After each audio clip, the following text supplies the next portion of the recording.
pour le moment, il y a un peu plus des 2/3 des circonscriptions qui ont été dépouillées, 257 sur 382.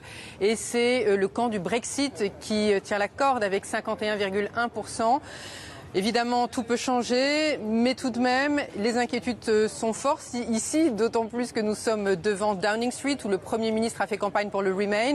Je peux vous donner quelques villes. Aberdeen, ville au nord de l'Écosse, ville pétrolière, et pour le In, sans surprise, City of London, qui est la ville financière à l'intérieur de la ville de Londres, et pour le In, sans surprise. Du côté du Out, il y a Boston, qui est une ville à l'est de l'Angleterre, et qui est une ville qui a de très nombreux une très forte proportion d'immigrés qui y vit, elle est out. Ça, c'était également sans surprise. Les villes universitaires de Cambridge et d'Oxford sont in, très majoritairement, 70 et 73%. Plus les populations ont un niveau d'études élevé, plus elles voteraient pour le in, donc pour le maintien de la Grande-Bretagne dans l'Union. Donc ces villes universitaires, une fois de plus, c'est sans surprise. Du côté du out, en revanche, Sheffield a donné le out à 51%. Grosse ville du nord de l'Angleterre, 9e ville anglaise. Et puis Nottingham a donné le out gagnant également.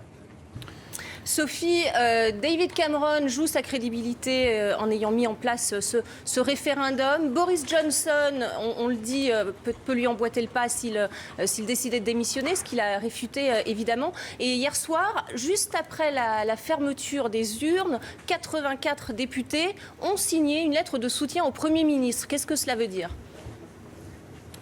Alors ça n'était pas n'importe quel député, ce sont les députés qui ont appelé à voter le Leave, donc contre David Cameron, et qui ont demandé à David Cameron de bien vouloir rester en poste pour gouverner le pays et en cas de Brexit d'amorcer le divorce. Donc ces députés du Leave demandent à Cameron, donc ils sont dans le camp opposé de David Cameron, et bien ils lui demandent de rester quoi qu'il en soit pour mener à bien ce divorce avec l'Europe s'il y a divorce.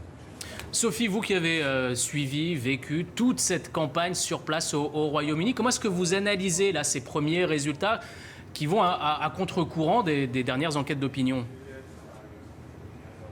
Alors les enquêtes d'opinion, il faut s'en méfier. Vous savez, elles avaient été assez dramatiques pour les dernières élections générales. Elles donnaient un résultat très très serré au coude à coude. Les Lib Dem éventuellement avec les conservateurs, Bref. Les derniers sondages s'étaient complètement trompés. David Cameron, pour les conservateurs, avait gagné assez haut la main.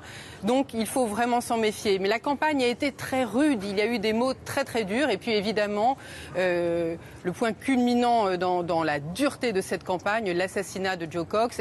Ça n'a pas apparemment eu de répercussions, en tout cas c'est un peu tôt pour le dire, mais il semblerait que ça n'ait pas vraiment eu de répercussions sur le vote. On en saura plus dans maintenant 1 heure, on devrait avoir les résultats finaux.